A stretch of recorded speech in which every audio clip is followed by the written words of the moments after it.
El Señor esté con ustedes. Proclamación del Santo Evangelio según San Mateo. Gloria a ti, Señor.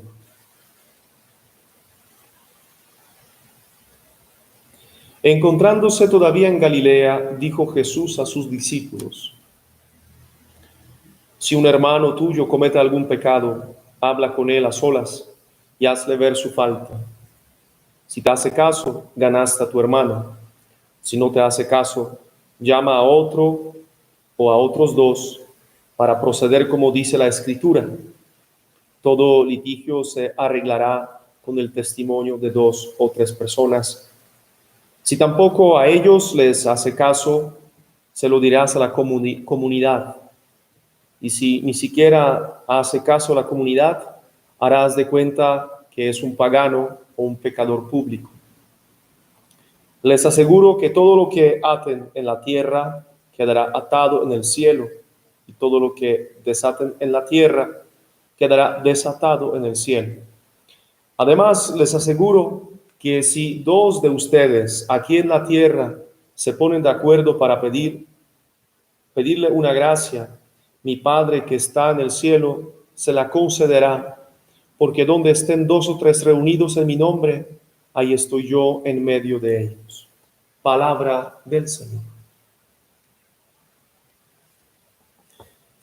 Todos en nuestro corazón tenemos una habilidad de crear relaciones interpersonales, es algo tan natural para nosotros, es algo que Dios había puesto en nosotros porque somos el reflejo de Él, que se relaciona internamente, el Padre con el Hijo con el Espíritu. Entonces, nosotros crecemos a raíz de conformar unas relaciones basadas en el amor, crecemos en la fe, entendemos más de nuestra vida, avanzamos, y es de un gran beneficio para nosotros. Pero al mismo tiempo, las relaciones que creamos nos permiten acercarnos a la fragilidad del otro y entender que el otro se equivoca, comete errores, faltas, pecados.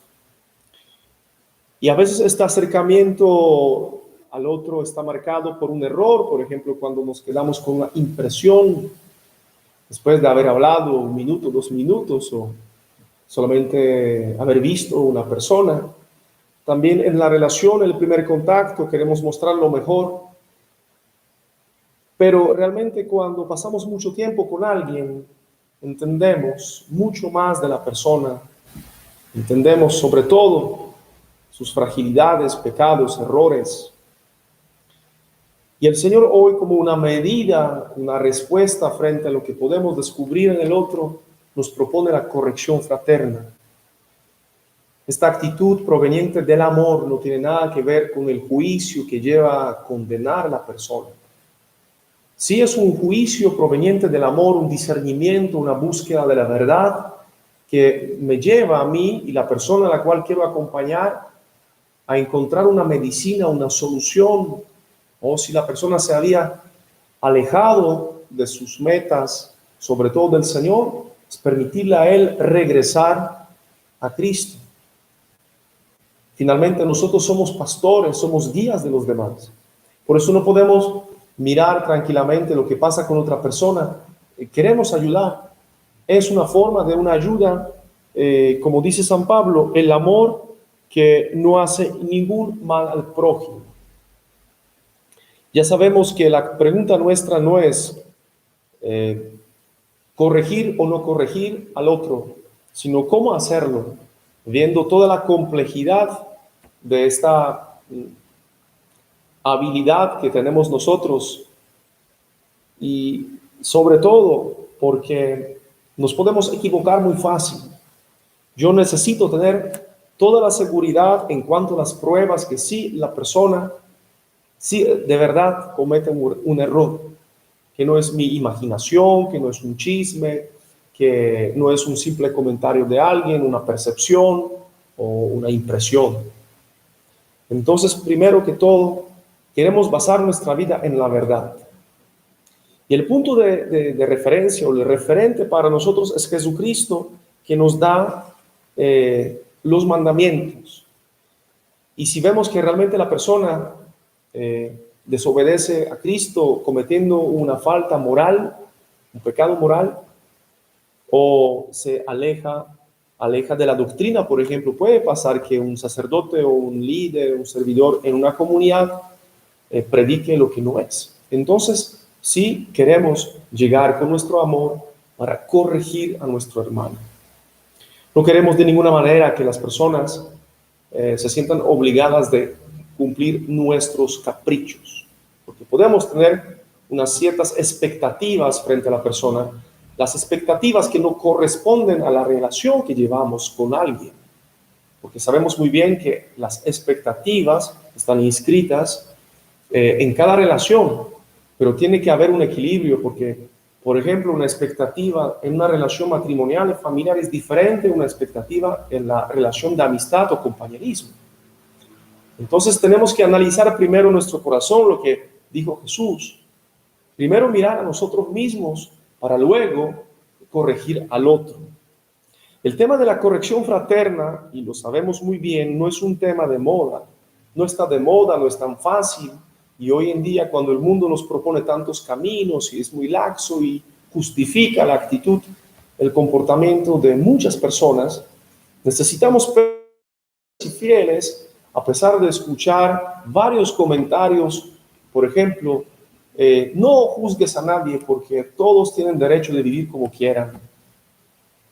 Ustedes son demasiado radicales y extremistas. No se puede juzgar. Son simplemente unas justificaciones para meternos en la mente la idea del mundo que se puede hacer cualquier cosa, porque dice que hay un derecho, pero nuestro amor no puede callar. Entonces nosotros queremos salir al encuentro del otro, primero con mucho amor, con mucha prudencia, mucha delicadeza, tal cual como lo describe Jesús, primero hablando a solas. Es muy fácil regar chismes, es muy fácil criticar, pero la valentía, la sabiduría se manifiesta cuando yo me acerco a alguien y le digo así de frente, aunque duela, sea difícil, pero es lo mejor, mucho más sano y sobre todo edificante. Cuando Jesús hoy se dirige a nosotros con su palabra describiendo la actitud de la corrección fraterna, se refiere a la vida comunitaria. Entonces, para no tener que corregir y no pasar por tantas situaciones difíciles a nivel comunitario, necesitamos ver cómo Jesucristo edifica la primera comunidad de sus discípulos, cuáles son los principios, modalidades y fundamentos que nosotros queremos aplicar en toda comunidad. O sea, matrimonio, familia, parroquia, asociación, grupo de oración. En primer lugar, es Jesús que escoge. Y sabemos muy bien, en el matrimonio es Dios que escoge la pareja. Es Dios que escoge a mi hermano, hermana de comunidad. Y necesitamos entender que cada uno es diferente. No estamos hablando de las faltas morales, sino de las diferencias de la personalidad. Hay personas que de pronto, según nuestro punto de vista, no encajan, pero según Dios, sí. Yo había conocido una chica de una comunidad que hacía su oración frente al Santísimo de una manera muy silenciosa, con su corazón contemplativo. Había estado en una comunidad donde se oraba espontáneamente y se hablaba mucho, y la gente la tildaba a ella como una persona sin avance espiritual, sin ninguna profundidad, simplemente porque no escuchaban su oración en voz alta. Y realmente era una persona muy, muy avanzada en el conocimiento de Cristo y en la cuestión de la fe. Nosotros no queremos poner ningún molde, porque finalmente es Cristo que llama, así como lo hizo con sus discípulos, los llama a una montaña alta y los nombra apóstoles, cada uno con su historia, con su temperamento, con su oficio tan diferente.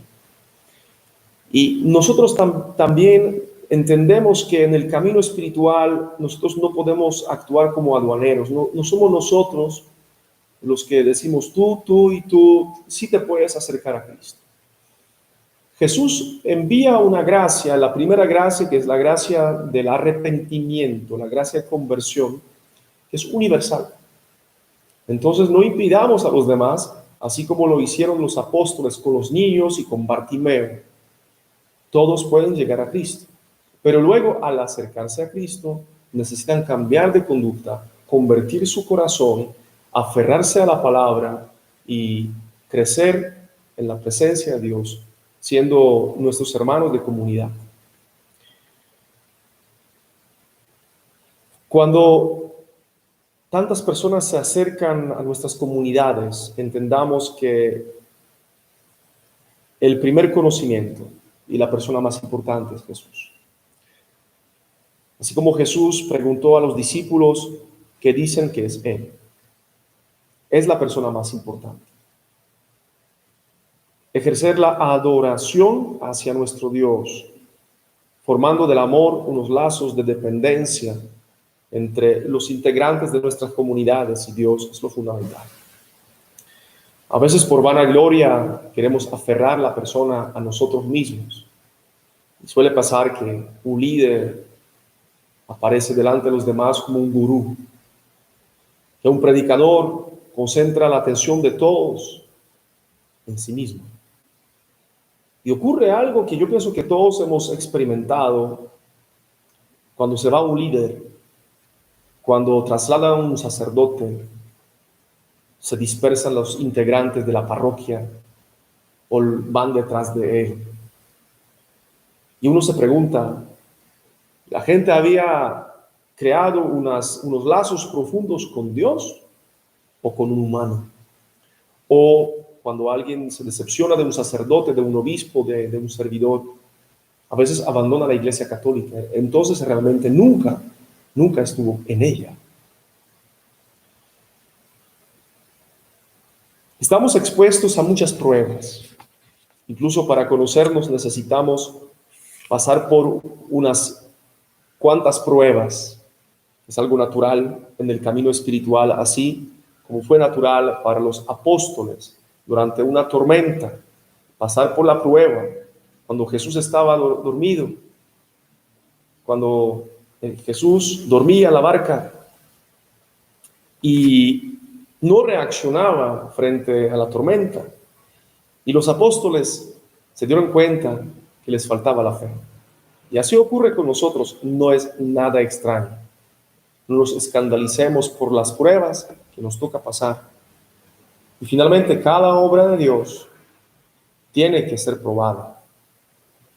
Nos acordamos de los santos, Santa Teresa, San Juan de la Cruz, San Padre Pío, Santa Faustina Kowalska, San Juan Pablo II, todos. Entonces no nos extrañemos, no abandonemos el camino.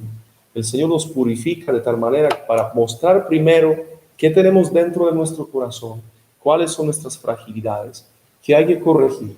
Y también la prueba muestra claramente cuáles son nuestras virtudes y fortalezas. Si tenemos a alguien con quien hablar para ayudar a la persona a volver al camino de Dios, si se deja corregir, si se deja ayudar, lo tenemos que hacer sin volvernos tan diplomáticos, tan callados, tan ensimismados. De verdad, de nosotros depende la vida del otro, de nosotros, porque así como Dios preguntó a Caín, ¿dónde está tu hermano Abel? También Dios nos va a preguntar por nuestros hermanos. Coloquemos nuestra fe en las manos del Señor, la responsabilidad por nuestras comunidades, grupos, asociaciones, y de verdad que la palabra del Señor nos siga acompañando en este crecimiento espiritual todos los días.